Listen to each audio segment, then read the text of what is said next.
The Vietnam War cost $150 billion and 58,000 soldiers died.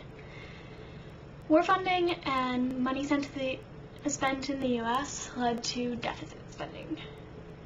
Before Vietnam, there was no skepticism of government. Imagine that.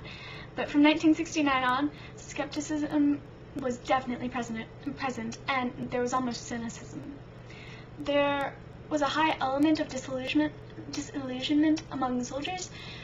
They were treated terribly when they returned home. One was even shot as he was getting off the plane. So they told the soldiers that they must change into civilians' clothes before getting off the plane.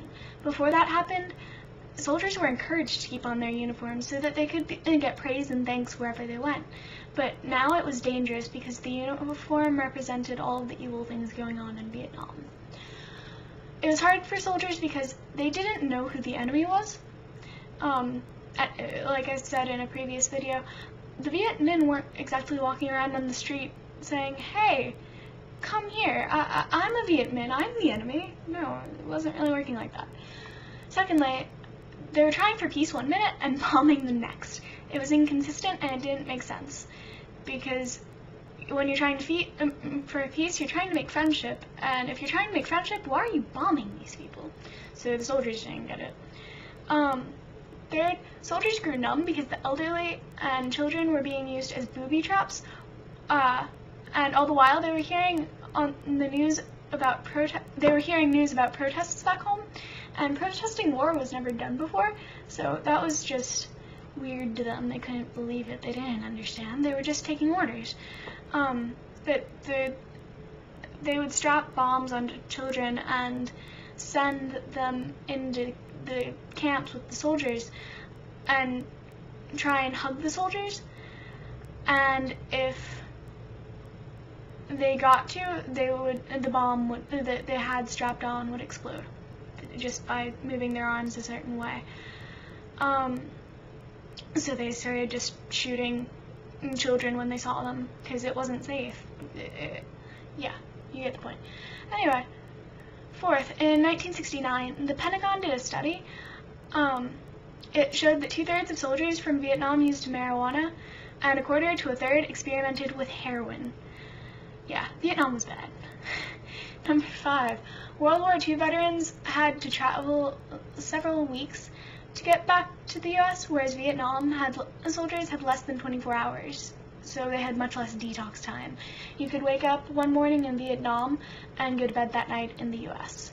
So they didn't have time to get used to normal human society again. They were just put back. Number 6, the Vietnam War was oversimplified. It wasn't as easy as everyone in the US was making it out to be. Number 7, in 1968, there was the My Lai massacre.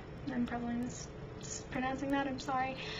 Which is where a group of US soldiers entered a hamlet, which, if you remember, is a little community, and they killed 122 unarmed people, mostly elderly women and children.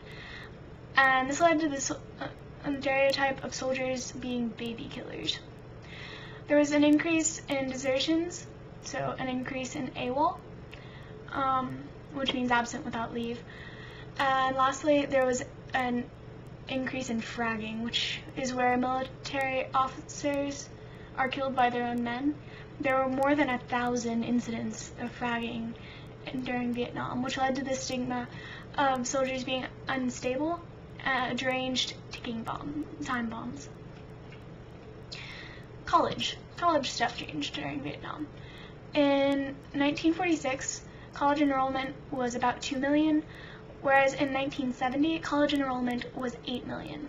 Why?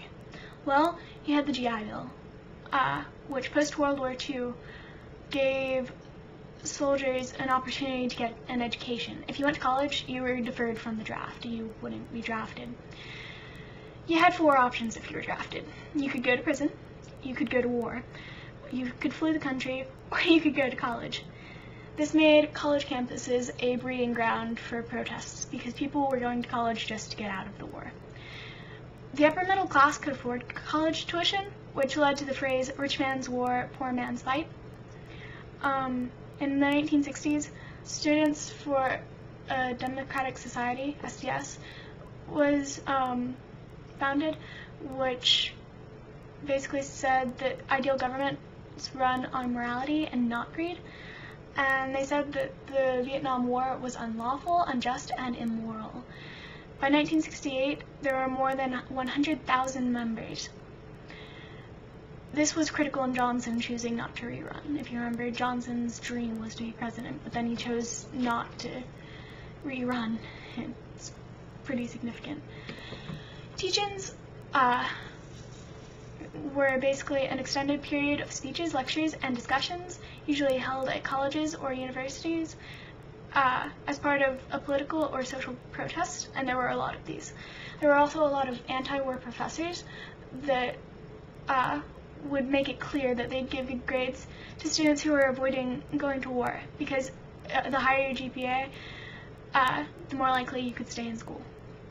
And there was also an increase of the career college student, which is basically people who would just keep getting degrees so that they could stay out of the war. And in the 1980s, the media started to take a new approach to portraying the Vietnam veterans. They began portraying them as victims instead of evil, ticking time bomb, baby killing people. So that was good.